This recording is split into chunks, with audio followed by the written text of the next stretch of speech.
یقیناً دنیا میں دین اسلام وہ واحد مذہب ہے جو انسان کو سماجی رشتوں کی مضبوط ڈوری میں باندھ کے رکھتا ہے۔ کہتا ہے مل جل کے رہو، ایک دوسرے کے لیے دل میں محبت رکھو، بغض، حسد، کینہ، عداوت، جھوٹ، بددیانتی، خیانت، ظلم، ان سب چیزوں سے اپنے آپ کو دور رکھو۔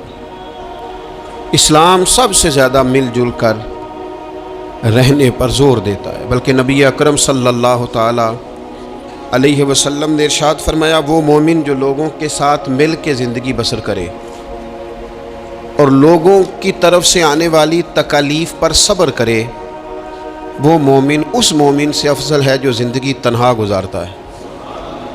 وہ لوگوں کی طرف سے آنے والی کسی مشکل پر اسے صبر نہیں کرنا پڑتا، افضل وہ ہے جو لوگوں کے بیچ رہے۔ اور اگر لوگوں کی طرف سے کوئی مصیبت آتی ہے، کوئی مشکل آتی ہے، کوئی تکلیف آتی ہے، کوئی اذیت آتی ہے، اس پر صبر کرے، یہ افضل ہے اس بندے سے جو تنہا رہتا ہے۔ اسلام نے رہبانیت سے منع کیا، مل جل کے رہنے کا کہا۔ کوئی انسان سامنے ہوتا ہے تو کوئی اسے بات بھی کر ہی لیتا ہے۔ یہ تو بزدلی ہے نا کہ انسان اس لیے کونے میں چلا جائے کہ کوئی آدمی مجھے تکلیف نہ دے۔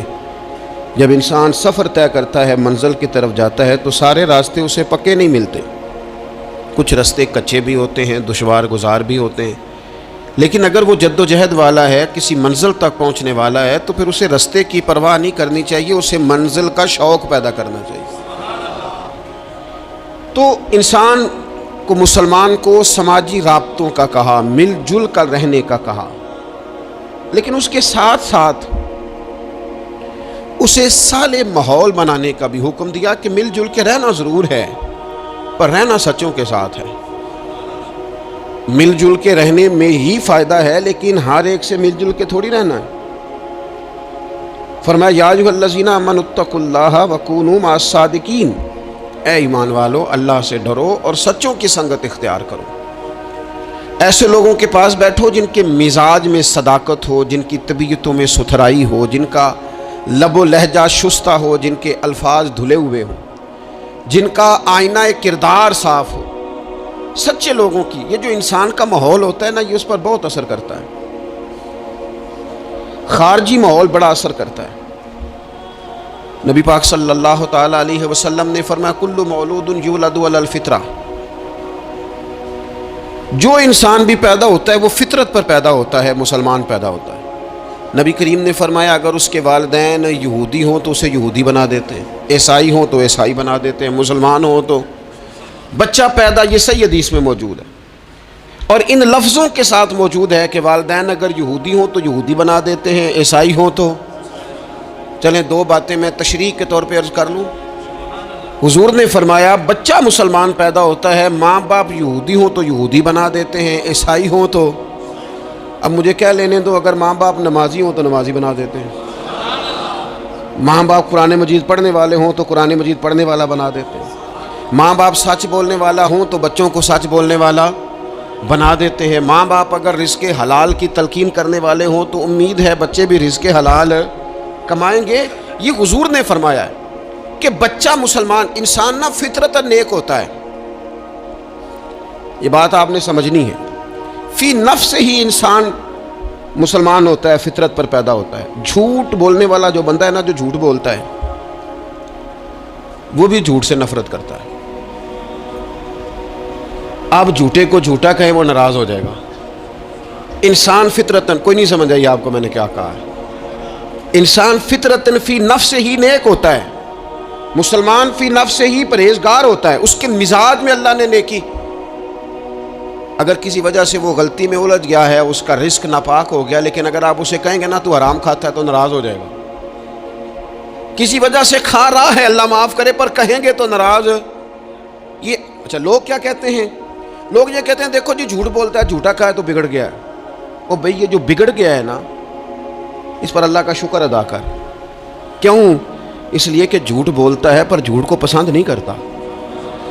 وہ کسی وجہ سے رزق اس کا ناپاک ہے، پر رزق حرام کو پسند اور رزق حلال والا کہلانا چاہتا ہے۔ انسان فی نفس ہی اپنے مزاج کے لحاظ سے برا نہیں ہوتا، لیکن جو اس کا ماحول ہوتا ہے نا، ارد گرد کے جو لوگ ہوتے ہیں، اس کا وہ اثر قبول۔ کیوں کہا اسلام نے پاک صاف رہنے کا؟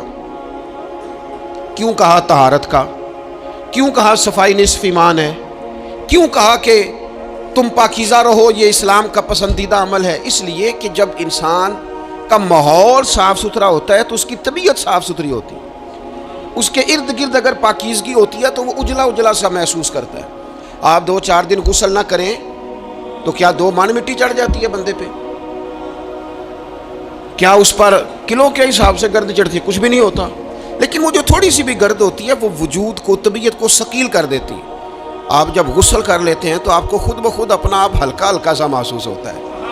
یہ صفائی ستھرائی پاکیزگی ماحول کی یہ پسندیدہ عمل ہے۔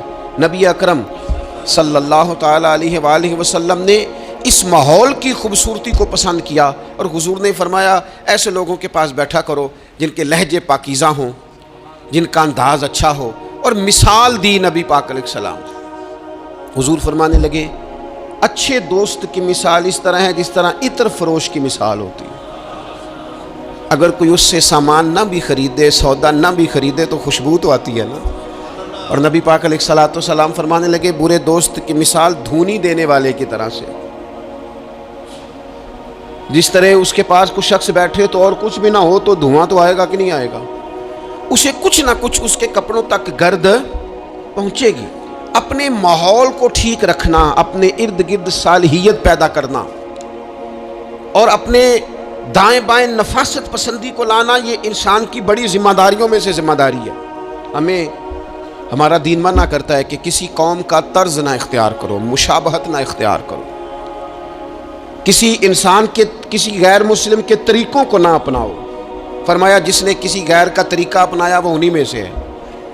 کسی غیر قوم سے مشابہت نہ اختیار کرو، اپنی الگ تمہاری تہذیب ہے، تمدن ہے، تم اگر اپنے طریقوں پر رہو گے تو نفاست پسند رہو گے، تمہارے ماحول میں اس کا اثر نہیں آئے گا۔ آپ دیکھ لیں، غور کر لیں، ہمارے ماحول میں آج کتنی خطرناک چیزیں داخل ہو گئی، نہ چاہتے ہوئے بھی داخل ہو گئی ہیں، نہ چاہتے ہوئے بھی۔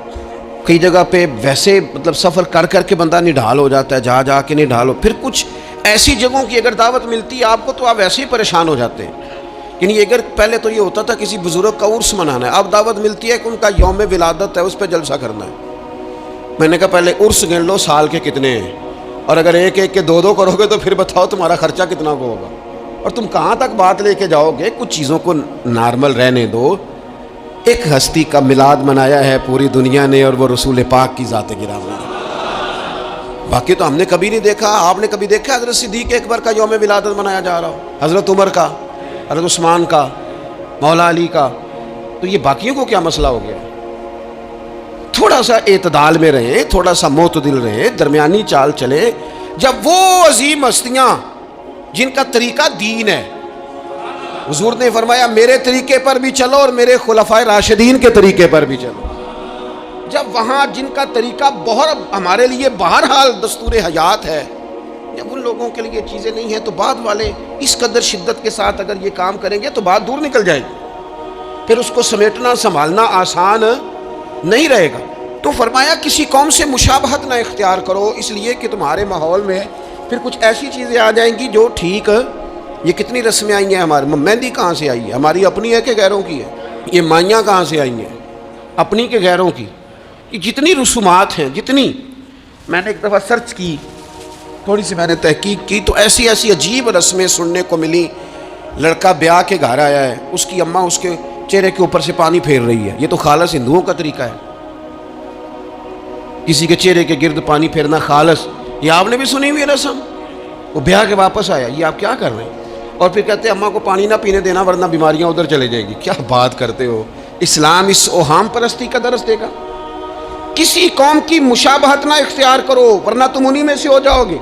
اپنے ماحول کو، ارد گرد کے ماحول کو ستھرا رکھو، پاکیزہ رکھو، صاف ستھرا رکھو، اس میں طہارت رکھو۔ ایسے لوگوں کے پاس بیٹھو جن کے پاس بیٹھنے سے تمہیں اللہ کی یاد آئے، ایسے لوگوں کے پاس بیٹھو بیٹھنے سے تمہیں آخرت کی فکر نصیب ہو، ایسے لوگوں کے پاس بیٹھو جن کے پاس بیٹھنے سے تمہیں سادگی کا سبق ملے، ایسے لوگوں کے پاس بیٹھو جو تمہیں حقیقت پسند بنائیں، جو تمہیں یہ بتائیں کہ تم نے اپنی زندگی میں بنیادی کاموں کو کس ذمہ داری کے ساتھ سر انجام دینا ہے۔ لیکن ہم زیادہ تر اس طبیعت کے قائل ہوتے ہیں کہ ہم ان چیزوں کو سمجھتے نہیں، یہ جو ہم کلمات ادا کرتے ہیں، میں نے پہلے بھی کئی دفعہ کہا تھا، یہ جو ہم کلمات ادا کرتے ہیں ان کا بھی ہم پر اثر ہوتا ہے، ان کی بھی تاثیر ہوتی ہے، ان کی بھی خوبصورتی ہوتی ہے۔ تو جو ہم باتیں دوسروں سے سنتے ہیں، ہم جب کسی کے پاس اٹھتے بیٹھتے ہیں تو جو بات وہ بندہ اکثر کرتا ہے نا، وہ نہ چاہتے ہوئے بھی ہماری زبان پہ جاری ہو جاتی ہے۔ کچھ جملے ایسے ہوتے ہیں جو سوسائٹی میں عام ہوتے ہیں تو ہر بندے کی زبان پر چڑھ جاتے ہیں کہ نہیں چڑھ جاتے، یاد ہو جاتے ہیں کہ نہیں ہو جاتے۔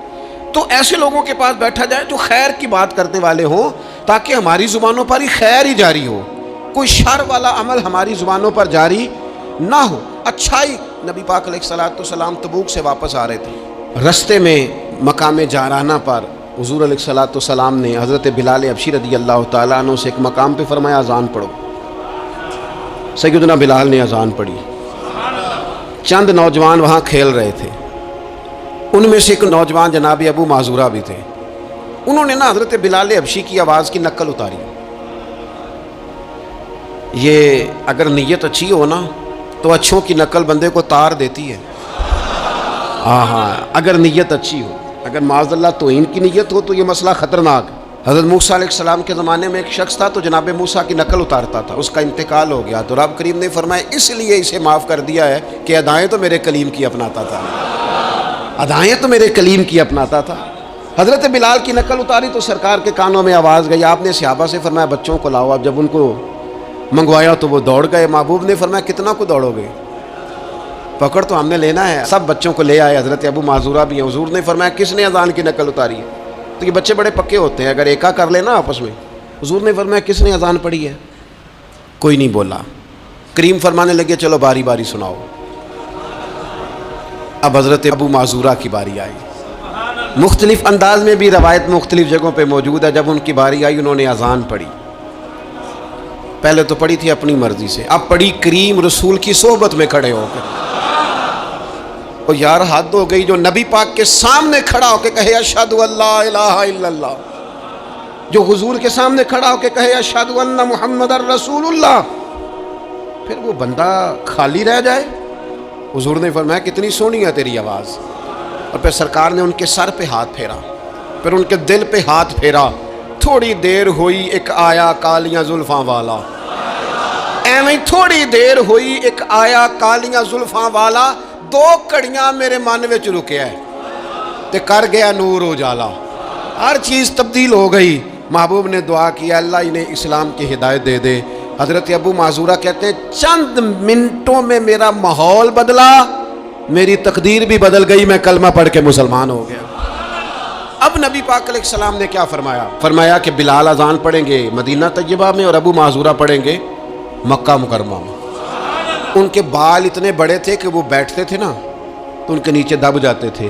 لوگوں نے کہا کٹواتے کیوں نہیں؟ کہنے لگے کیسے کٹواؤں؟ حضور نے دست مبارک لگایا، یہ میں بال قبر میں ساتھ لے کے جاؤں گا۔ پسے مردن فرشتوں نے جو تلاشی لی تو کیا نکلا؟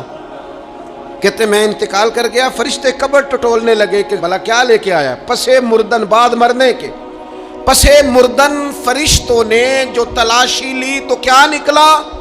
فقط ایک دل کے گوشے سے خیال مصطفیٰ نکلا، حضور کا خیال پاک نکلا۔ حضرت ابو معذورہ کو تھوڑی دیر وہ ماحول ملا، حضور کی سنگت مبارک۔ ہمارا جو ماحول ہے نا ارد گرد کا، وہ تھوڑی دیر بھی پاکیزہ، پورا پاکیزہ تھوڑی دیر بھی مل جائے نا تو روح کو بدل جاتا ہے، طبیعتیں قرار میں آ جاتی، باطن میں سکون ٹھہرتا ہے، ماحول اجلا نہیں رہا۔ میں کئی دفعہ کہتا ہوں کہ شاید ہمارے دور میں بھی موبائل اتنا عام ہوتا تو جو کچھ لوگ اس دور میں چند لفظ پڑھ گئے تھے وہ بھی شاید محروم رہ جاتے۔ اب تو بچے بڑی آزمائش میں ہیں، ساری غلطی بچوں کی نہیں ہے، بچے بڑی آزمائش میں ہیں اس لیے کہ ان کے ارد گرد ماحول اتنا خطرناک ہے، وہ کیسے اثر قبول؟ سیانے بندے اثر قبول کرتے ہیں، سمجھدار لوگ اثر قبول کرتے ہیں، تو بچے بیچارے کیا کریں؟ ماحول بہترین بنانا، ماحول کو صاف رکھنا، اور بالخصوص اپنے گھر کے ماحول کو ٹھیک رکھنا، یہ بہت بڑی ذمہ داری۔ ہم یہ سمجھتے ہیں کہ صرف گھر اینٹوں پتھروں سے بنتا ہے، گھر کے ماحول کو ٹھیک رکھنا سب سے پہلی ذمہ داری۔ بچوں کے لیے اچھی ماں کا انتخاب، اچھی بیوی لے کے آنا گھر میں، یہ سب سے زیادہ اہم مسئلہ ہے۔ نہ مانے ہم لیکن بہرحال ڈھیر ساری جگہوں پہ دولت دیکھی جاتی ہے شادی سے پہلے۔ ماں باپ نے بڑی زیادتی کی، بڑا ظلم کیا، ناراض نہ ہونا، بڑا ظلم کیا، پیسے دیکھے بچی اور بچے کا نکاح کر دیا۔ یہ اتنا بڑا زندگی میں آپ نے اپنی اولاد کے ساتھ ظلم کیا ہے کہ آپ تو سائڈ پہ ہو جائیں گے، لیکن وہ بیچارہ ساری زندگی اس کو بھگتے گا۔ نبی پاک صلی اللہ تعالیٰ علیہ وسلم نے الفاظ کو کھول کر بات کو واضح کر کے بتایا تھا۔ ایک تو ہوتا ہے نا کہ آپ کو کسی تشریح میں جانا پڑے، حضور نے بالکل کھول کے فرمایا کہ عورتوں سے محض ان کی خوبصورتی کی وجہ سے شادی نہ کرنا، اس لیے کہ خوبصورتی ان کو ہلاکت میں ڈال دے گی، اور فرمایا محض ان کے مال کی وجہ سے شادی نہ کرنا، مال ان کو سرکش بنا دے گا۔ یا رسول اللہ صلی اللہ تعالی علیہ وسلم پھر کیا کرے؟ تو محبوب فرمانے لگے ان کی دینداری کی وجہ سے ان سے شادی کرنا۔ اور یہ ابن ماجہ میں لفظ موجود ہیں، اللہ کے محبوب علیہ الصلوۃ والسلام فرمانے لگے کان میں سوراخ والی کالے رنگ کی باندی اگر دیندار ہو تو تمہارے لیے بڑی بہتر ہے۔ باندی ہو، رنگ سیاہ ہو، کان میں سوراخ ہو، اس سے نکاح کر لینا، شرط یہ ہے کہ دیندار ہو۔ بہت اثرات ہیں ماں کے، لہٰذا اس انتخاب کے اندر باریکی کا مزاج پیدا کریں اگر اپنے گھر کا ماحول ٹھیک رکھنا چاہتے ہیں۔ اور اگر ماحول ٹھیک نہیں ہے تو پھر آپ کروڑوں روپیہ لے آئیں، جس کے بچے ہی ناکام ہو گئے اس کے پیسے کیا کریں گے؟ آپ بہت بڑا گھر بنا لیں لیکن اگر بچے ہی ناکام ہو گئے تو آپ کی بڑی حویلی کیا کارنامہ سر انجام دے؟ اور اسی طرح کا معاملہ مرد کے ساتھ بھی ہے۔ نبی پاک علیہ الصلوۃ والسلام نے فرمایا جب تمہیں ایسے لوگ پیغام نکاح دیں جن کا دین اور اخلاق اچھا ہو تو پھر اپنی عورتوں کا نکاح ان سے کر دو۔ اگر ایسا نہیں کرو گے تو زمین میں فتنہ برپا ہوگا، فساد ہوگا۔ نیک مرد جب ملے تو پھر اس کے ساتھ نکاح کرو۔ صحیح بتانا، خالی نیک دے کے رشتہ دے دیا جاتا ہے؟ نیک ہے، دیندار ہے، اچھے اخلاق والا ہے، خالی تقویٰ دیکھ کے لوگ رشتہ دیتے ہیں؟ بڑا کچھ دیکھا جاتا ہے، بڑا پس منظر دیا تو تنخواہ تھوڑی ہو تو کہتے ہیں کماتا ہی کچھ نہیں۔ اگر تو بہو آئے تو پھر تو اس کے نصیب کا رزق ہے، اگر بیٹی نے جانا ہو تو پھر اس کے نصیب کا رزق نہیں ہوتا۔ تو جن رشتوں کی بنیاد لالچ پر رکھی جاتی ہے وہاں گھر کا ماحول درست رکھنا ممکن نہیں رہتا۔ گھر کا ماحول اس وقت درست رہتا ہے جب تقویٰ کو، طہارت کو، پرہیزگاری کو، عمدہ اخلاق کو، عمدہ اطوار کو، اچھے نظریات، ستھرے مزاج، گھرداری کے ماحول کو جب پیش نظر رکھا جاتا ہے پھر حالات کچھ اور طرح کے ہوتے ہیں۔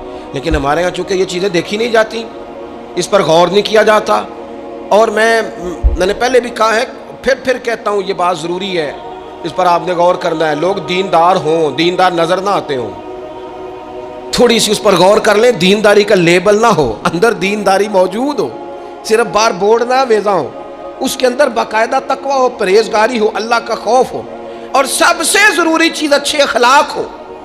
نبی اکرم علیہ السلام کی خدمت میں عرض کیا گیا، یا رسول اللہ ایک بی بی بڑا صدقہ کرتی ہے پر اپنی زبان سے تکلیف دیتی ہے پڑوسیوں کو، صدقات بڑے کرتی ہے، سخی بڑی ہے، تو حضور نے فرمایا دوزخی ہے۔ یا رسول اللہ ایک بوڑھی اماں پنیر کے خشک ٹکڑے صدقہ کرتی ہے، غریبنی ہے، پر یا رسول اللہ اخلاق کی بڑی اعلیٰ ہے، اللہ کے محبوب نے فرمایا اسے بتا دو رب اسے جنت عطا فرمائے گا۔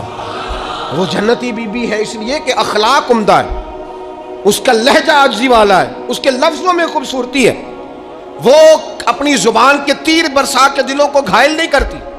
تو اخلاقی رویوں کی عمدگی یہ انسان کے لیے جنت کا رستہ آسان کرتی۔ پھر گھر کے اندر کچھ دینی ماحول بنایا جائے، اور دینی ماحول سے ہمارے ہاں لوگ یہ مراد لیتے ہیں کہ میں جناب اچھی باتیں کروں، عمدہ تقریر کروں گھر کے اندر، میں اپنے بچوں کو واقعات سناؤں صحابہ اور اہل بیت کے، بڑی اچھی بات ہے، اس سے بھی انقلاب آئے گا۔ لیکن ہمیں پتہ ہے نبی پاک علیہ السلام نے کیا فرمایا؟ حضور نے فرمایا کچھ نفل نماز گھر میں بھی پڑھا کرو، تم اپنی عبادات کا ماحول گھر کے اندر بناؤ، تمہاری طبیعت گھر میں لگے، تمہارا گھر سجدے سے آباد ہو۔ نبی اکرم صلی اللہ تعالیٰ علیہ وآلہ وسلم نے فرمایا اپنے گھر کے اندر کچھ وقت گزارو عبادت میں۔ خود بخود تمہارے بچوں کو ہم نے دیکھا ہے گھر کے اندر نماز کی نیت باندھے تو جس چھوٹے بچے کو بالکل پتہ نہیں نہ ہوتا نماز کیا ہے، وہ بھی ساتھ آ کے کھڑا ہو جاتا ہے، سجدہ نہ کرنا آئے تو مصلی پہ لیٹ جاتا ہے۔ گھر کے اندر دین کی آپ تقریر نہ شروع کریں، آپ عمل کریں، آپ کا لہجہ میٹھا ہے تو مٹھاس آگے تقسیم ہوگی۔ آپ کے بچے جو انداز آپ کے والدین کے ساتھ آپ کا دیکھیں گے وہ رویہ آپ کے ساتھ اختیار کر لیں گے. اگر سچائی کا پہلو گھر کے اندر آئے گا بچے سمجھیں گے ہمیں سچ بولنا ہے. اگر وہ کبھی اپنے باپ کو حضور کی یاد میں روتا دیکھیں گے تو وہ بھی کہیں گے مدینے جانا ہے. اگر وہ کبھی نبی پاک علیہ الصلوۃ والسلام کی محبت کی گفتگو دیکھیں گے تو خود بخود وہ بات اتر جائے گی. گھر کے اندر اگر بڑا کچھ ہوتا ہے، آج جی میرا دل کر رہا ہے میں نے پکوڑے کھانے ہیں، آج جی میرا دل کر رہا ہے میری مرضی کی فلاں چیز پکائی جائے، آج میرا دل کر رہا ہے فلاں چیز گھر میں لائی جائے، تو کبھی کبھی یہ بھی دل کرنا چاہیے کہ آج میرا دل کر رہا ہے گھر میں سورہ یاسین پڑھی جائے، آج میرا دل کر رہا ہے گھر میں اللہ کا ذکر کیا جائے. نبی کریم صلی اللہ تعالیٰ علیہ وسلم نے فرمایا ایک وہ گھر ہے جس میں اللہ کا ذکر ہوتا ہے اور ایک وہ گھر ہے جس میں اللہ کا ذکر نہیں ہوتا. ان دونوں گھروں کی مثال زندے اور مردے کی ہے. جہاں رب کی یاد ہوتی ہے وہ گھر زندوں کا ہے، جہاں اللہ اللہ کی جاتی ہے وہ گھر زندوں کا ہے، جہاں رب کو پکارا جاتا ہے دعائیں مانگی جاتی ہیں وہ گھر زندوں کا ہے. اور جہاں سویرے سارے سوئے ہیں، رات کو اعلیٰ کھانا کھایا، انہوں نے ٹھنڈے کمرے میں آرام کیا، ان کے لیے ساری نعمتیں ہیں، لیکن یہ کس قدر تکلیف کی بات ہے کہ نماز فجر کے لیے کسی ایک کی بھی آنکھ نہیں کھلتی. یہ کیا گھر ہے؟ یہ تو مردوں کا گھر ہے، یہ کوئی زندوں کا گھر ہے. یہ تو حضور علیہ السلام نے فرمایا زندہ اور مردہ کی مثال ہے، جہاں اللہ کی یاد کی جاتی اور جہاں نہیں کی جاتی. اپنے گھروں کو، اپنے گھروں کے ماحول کو اللہ کے ذکر کے ساتھ آباد کرنا. اور پھر ایک اور بات، جب ہم اچھے لوگوں کے پاس بیٹھتے ہیں تو اچھائی لے کے لوٹتے ہیں. اور یہ ہمارے ہاں نا ایک بہانہ آج کل بنا لیا گیا ہے کہ اچھے لوگ ملتے نہیں. بھئی ہم لوگ نا اچھے لوگ ڈھونڈتے ڈھونڈتے آہستہ آہستہ معاذ اللہ معصوم لوگ ڈھونڈنے شروع کر دیتے ہیں. ہم کہتے ہیں ہمیں ایسا بندہ ملے جس میں غلطی کوئی نہ ہو، جس میں بالکل غلطیاں ہو وہ شیطان ہوتا ہے، اور جس میں بالکل نیکیاں ہو وہ فرشتہ ہوتا ہے، جس میں کچھ نہ کچھ کوتاہیاں ہوں لیکن خیر کا غلبہ ہو وہی تو بندہ مومن ہوتا ہے. حضور علیہ السلام نے فرمایا ہے کہ آدم کے ہر بیٹے سے خطا ہو جاتی ہے لیکن بہترین خطا کار وہ ہے جو جلدی توبہ کر لیتا ہے. ہم یہ چاہتے مجھے کوئی بندہ نہیں ملا ساری زندگی. نہیں، آپ بندہ نہیں ڈھونڈ رہے تھے، آپ تو معاذ اللہ معصوم عن الخطا ڈھونڈ رہے تھے. وہ نبی اور فرشتوں کے علاوہ کوئی نہیں ہوتا. آپ کو دیکھنی چاہیے تھی جہاں سے کچھ خیر مل رہی تھی وہاں فوراً حاصل کر لیتے، جہاں سے کوئی اچھائی مل رہی تھی وہاں سے فوراً حاصل کر لیتے. ہمارے صوفیاء، ہمارے بزرگان دین، ان سے لوگوں نے خیر پایا ہے، ان کی زندگیوں کو ڈسکس نہیں کیا. ہمارا یہ ماحول بن گیا کہ ہم نے ایک دوسرے کو ڈسکس کیا ہے اور رج کے کیا ہے، لیکن کہیں سے خیر ملتی تھی تو وہ خیر حاصل ہے. ہمارے ذمے تو یہ تھا کہ نبی پاک علیہ السلام نے فرمایا حکمت مومن کی گم شدہ میراث ہے، جہاں سے تمہیں خیر میسر آتی ہے اپنے حصے کی سمیٹو، اس پر عمل کرو. ہم نے کیا کیا؟ ہم نے وہ بندے نے خیر دی تھی، پھر ہم نے ٹٹولنا شروع کیا، پھر ہم نے تھرمامیٹر لگا اور اپنا اپنا کرائیٹیریا، اپنا اپنا معیار بنا کے لوگوں کو تولا. نتیجہ کیا نکلا؟ ساری زندگی تولتے ناپتے گزر گئی. خیر پانے والے خیر پا کے چلے بھی گئے، نصیحت لینے والے نصیحت لے کے چلے بھی گئے، جنہوں نے عمل کرنا تھا انہوں نے عمل کر بھی لیا، اور کچھ ایسے تھے بیچارے ساری زندگی ٹٹولتے ہی رہے، ساری زندگی طے ہی کرتے رہے، ساری زندگی انہوں نے. ہمارے صاحب رحمۃ اللہ علیہ کی خدمت میں ایک شخص آیا، اس نے کہا جی میں نے دنیا دیکھی ہے، مجھے کوئی بندہ پسند نہیں آیا، اور اب آپ کی شہرت سنی ہے تو میں زیارت کے لیے آیا ہوں. تو حضرت قبلہ عالم رحمۃ اللہ علیہ وہ بڑی تھوڑی باتیں کرتے تھے، اور جو کرتے تھے وہ کمال کرتے تھے. وہ فرمانے لگے آپ کھانا کھائیں، فقیر کے لائق کو حکم ہو تو کریں، باقی چونکہ آپ نے کافی دنیا دیکھی ہے تو وہ جتنے آپ دیکھ آئے ہیں میں ان سب سے زیادہ گناہگار ہوں، لہٰذا اگر آپ اتنے لوگوں کو دیکھنے کے بعد یہاں آئے ہیں تو آپ کو یہاں سے کچھ نہیں ملنے والا، اس لیے کہ ہم تو ان سب سے چھوٹے ہیں، ہمارا یہ معیار ہے. یہ عاجزی، یہ انکساری، یہ درد اس شخص کو اگلا سوال کرنے کا موقع ہی نہ ملا. کہنے لگا مجھے بیعت فرما لیں، تو کہنے لگے نہیں نہ، اتنی تنقیدی نظریں اور اتنا گہرا مطالعہ، تھوڑے عرصے کے بعد آپ پریشان رہنے لگ جائیں گے. آپ جائیں، ابھی ڈھونڈیں، ابھی تلاش کریں، بھی آپ کو وقت لگے گا. آپ تھوڑا گھوم لیں. زندگی میں کچھ لوگ خیر پا ہی نہیں سکے، انہیں اچھے لوگ ملے ہی نہیں، حالانکہ یہ میرے نبی پاک کی امت ہے. میں بڑی بات کرنے لگا ہوں، بڑی، اگر آپ کی سمجھ میں آئے تو یہ حضور کی امت ہے. کنتم خیر امت، یہ نبی پاک پر نازل ہونے والے قرآن کا فیصلہ ہے. اور میرے رسول پاک علیہ السلام نے فرمایا میری امت میں سے بڑی جماعت، سواد اعظم ہمیشہ حق پہ رہے گی. بڑے لوگ ہمیشہ حق پہ رہیں گے، اور حضور نے فرمایا میرے دین پر ہمیشہ عمل کیا جاتا رہے گا۔ تو قرآن و حدیث تو کہتے ہیں خیر والے لوگ موجود ہوں گے تو جسے مل نہیں رہے، اور ایک دو چار لوگ نہیں، جماعت کہا، کتاب و سنت کہہ رہی ہے لوگ ہیں ملیں گے، اور جس کو مل نہیں رہے اس کا معنی یہ ہے کہ وہ سامنے والے کا چہرہ تو صاف کر رہا ہے پر اپنی اینک کا شیشہ صاف نہیں کر رہا۔ وہ سامنے سے آئینے کو تو الزام دے رہا ہے لیکن وہ اپنے چہرے سے نقاب اتارنے کو تیار نہیں ہے۔ مندے بندے نو میں لبن ٹریا تے جاگتے ملیا نہ کوئی، اپنے اندر چاہتی پائی تے میتھوں برا نہ کوئی۔ جو لوگ خیر اچھے لوگوں کو ڈھونڈیں اور اچھائی سے فیض پائیں، اس سے فیض حاصل کریں۔ جو لوگ بھی ڈگریوں پر بحث کرتے ہیں نا، ٹیچر آئے ایف اے کے، بی اے کے، ایم اے کے، انہوں نے آتے ہی کلاس میں کہا کتابیں نکالو بھائی۔ پہلے دن فرسٹ ایئر کی کلاس بیٹھی ہے، سمجھ لیں اردو کے ٹیچر، کتابیں نکالو۔ تو ایک اسٹوڈنٹ صاحب اٹھ کے کھڑے ہو گئے، انہوں نے کہا سر جی پہلے آپ یہ بتائیں کہ آپ نے ایم اے اردو کیا ہوا ہے، پھر آپ یہ بتائیں کہ ایم اے کے بعد آپ نے بی ایڈ یا ایم ایڈ کیا ہے، پھر یہ بتائیں کہ آپ میرٹ پہ ہیں کہ سفارش پہ ہیں۔ اگر یہ 3 سوال اسٹوڈنٹس کرے تو استاد جواب دے دے گا، ہاں ایسے شاگرد کے لیے ڈنڈا سوٹا چلایا جا سکتا ہے۔ بھئی تو کتاب کھول، تو کون ہوتا ہے یہ پوچھنے والا؟ تیرا یہ کام نہیں۔ یہ مجھ سے پوچھے گا کالج کا پرنسپل، یا مجھ سے پوچھے گا اس ادارے کا ہیڈ جو مجھ سے بڑا ہوگا، اسے میں ڈگری دکھاؤں گا، تو کون ہوتا ہے؟ تیرے ذمہ یہ آیا ہے کہ تو مجھ سے پڑھ، کتاب کھول، میں تجھے پڑھاؤں، یہ تیری ذمہ داری۔ میرے دور کا سب سے بڑا مسئلہ یہ ہے کہ لوگوں نے کہا اولیاء کی ڈگریاں چیک کریں گے، معاذ اللہ یہاں تک کہ کہا پہلے صحابہ کی تاریخ دیکھیں گے، کون کس کے ساتھ مشاجرات میں تھا پہلے وہ چیک کریں گے، پھر فیض پائیں گے۔ ہمیں تو ہمارے نبی نے کہا تھا صحابی کا نجوم، میں نے یہ سارے تمہارے لیے ستارے بنائے ہیں، تم جس کے پیچھے چلو گے اللہ تمہیں ہدایت عطا فرما دے گا۔ لیکن یہاں لوگوں نے کہا ہم ڈگریاں دیکھیں گے، نقصان کیا ہوا؟ بے فیض رہ گئے۔ نتیجہ کیا نکلا؟ پا کچھ نہیں سکے۔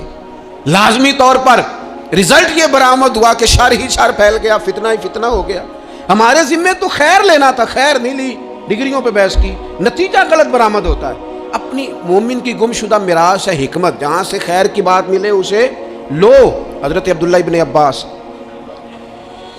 آپ فرمایا کرتے تھے بس ایک کام کرنا، لا تجالسو اہل الہوا، جو لوگ ہوائے نفس والے ہوں، برے ہوں، ان کی مجلس نہ کرنا، بروں کے پاس نہ بیٹھنا۔ حضور کیا ہوگا؟ فرمایا اگر ان کے پاس بیٹھو گے نا تو تمہارا دل اور تمہاری روح بیمار ہو جائے گی، روح بیمار ہوگی، دل سخت ہو جائے۔ بروں کی صحبت سے اپنے آپ کو بچانا، اپنے ارد گرد کے ماحول میں خیر والے۔ داتا گنج بخش علی اجویری رحمت اللہ تعالیٰ علیہ ارشاد فرماتے کہ ایک بندہ طواف کعبہ کر رہا تھا، بیت اللہ شریف کا طواف کر رہا تھا، اور وہ طواف کرتے کرتے نا دعائیں مانگ رہا تھا، یا اللہ میرے دوستوں کو نیک کر دے، یا اللہ میرے دوستوں کو پرہیزگار کر دے، یا اللہ میرے دوستوں کو اچھا کر دے۔ داتا صاحب فرماتے میں نے اس کا بازو تھام لیا، میں نے کہا یہ کیا دعا ہوئی، کوئی اپنے لیے بھی مانگ۔ تو کہتے ہیں وہ کہنے لگا حضور اگر میرے دوست نیک ہوئے تو میں انشاءاللہ خود بخود ہی ہو جاؤں گا، اگر میرے ارد گرد کا ماحول ٹھیک ہوا تو مجھے بھی خیر کی طرف لے جائیں گے۔ اگر ماحول ٹھیک ہو دائیں بائیں، ہم یہ کرتے ہیں کہ ہم نا کئی دفعہ اپنی آگ بجھاتے ہیں، پڑوسیوں کی بجھانے کی کوشش۔ میرے ابا جی پتہ کیا کہا کرتے تھے؟ وہ کہتے سن پتر جے گوانڈیاں دی آگ نہ بجھائیے تے اپنے گھر بھی آ جاندی ہے۔ تو پڑوسی کی آگ کئی دفعہ اس لیے بھی بجھا دینی چاہیے کہ ایسا نہ ہو کہ اگر وہ جلتی رہی تو ہمارے گھر بھی۔ اپنے ماحول کو ٹھیک کرنا چاہیے، ارد گرد کے سارے ماحول، کیونکہ ماحول ٹھیک رہتا ہے تو اس میں رہنے والے بچے، اس کے اندر بسنے والے لوگ یہ بھی ٹھیک رہتے ہیں۔ اور اگر ماحول بگڑ جائے پھر سارا کچھ بگڑ جاتا ہے۔ اپنی مجالس کو عمدہ کریں۔ دوستوں کے ماحول میں نہ ایک دوست رواج ڈالے کہ یار ٹھیک ہے گپ شپ بڑی ہو گئی۔ میرے پاس حضور کا ایک فرمان ہے، یہ دیکھو میں موبائل میں لے کے آیا ہوں، اگر مجھے 2 منٹ دو تو میں اپنے کریم کی ایک حدیث نہ تمہیں سناؤں۔ تھوڑا سا تانا دیں گے، تھوڑا سا کہیں گے بہ جا تو ایڈا مولوی، پتہ ہے جتنا تو نیک ہے، تھوڑا سا کہیں گے، لیکن یہ 2-4 منٹ کے لیے ہوگا۔ اور حضور کی بندہ حدیث سنائے اور پھر سرکار کا فیض حاصل نہ ہو، پھر اللہ کی مدد نہ آئے۔ تھوڑا سا نہ ماحول بنایا جائے جہاں لوگ محنت کر کے جد و جہد کر کے یہ کام کرتے ہیں نا کہ چل یار تو مری تیرا خرچہ میں دوں گا، تو وہاں اگر تھوڑی سی کوشش یہ بھی کر لی جائے کہ یار میرے پاس سواری ہے، چل دونوں کٹھے مسجد چلتے ہیں، اپنے ماحول میں تقوی لایا جائے، صالحیت لائی جائے، ارد گرد کے ماحول کو اللہ رسول کی باتوں سے آراستہ کیا جائے، خیر بانٹنے کی کوشش کی جائے۔ میں دیکھتا ہوں تلخ تلخ طبیعتیں ہیں، پریشان پریشان لوگ ہیں، رج کے سوئے ہیں، رج کے کھایا ہے، اور اچھی جگہ پہ اللہ نے رہنے کا موقع دیا ہے، لیکن طبیعت کو قرار نہیں ہے۔ کیوں؟ اس لیے کہ جسم سیر ہو گیا، روح پیاسی ہے، باطن تڑپتا ہے، اس کے اندر بھوک ہے، درد ہے۔ جب ہم خیر والی مجالس برپا کریں گے، وہ صحابہ کی محفلیں جہاں علمی باتیں ہوتی، جہاں خیر کی گفتگو ہوتی، جہاں حضرت عمر فاروق کے گرد بہت سارے صحابہ بیٹھے، حضرت عبداللہ ابن عباس کو آپ اکثر قریب بٹھایا کرتے تھے، فرمانے لگے یار میرا دل کرتا ہے قرآن مجید کی ایک سورہ ہے اس کی تفسیر بیان کی جائے۔ میں بھی اپنے فہم کے مطابق کچھ کہتا ہوں، حضرت عمر جیسے لوگ، انداز کتنا عاجزی والا ہے، میں بھی اپنے علم کے مطابق بات کرتا ہوں، سارے رائے دو۔ بعض لوگوں کا خیال تھا حضرت عبداللہ ابن عباس کو زیادہ آگے کیوں بٹھاتے، اتنے کبار صحابہ کی موجودگی۔ حضرت عمر نے سورہ نصر تلاوت کی، اذا جاء نصر اللہ والفتح ورأیت الناس یدخلون فی دین اللہ افواجا۔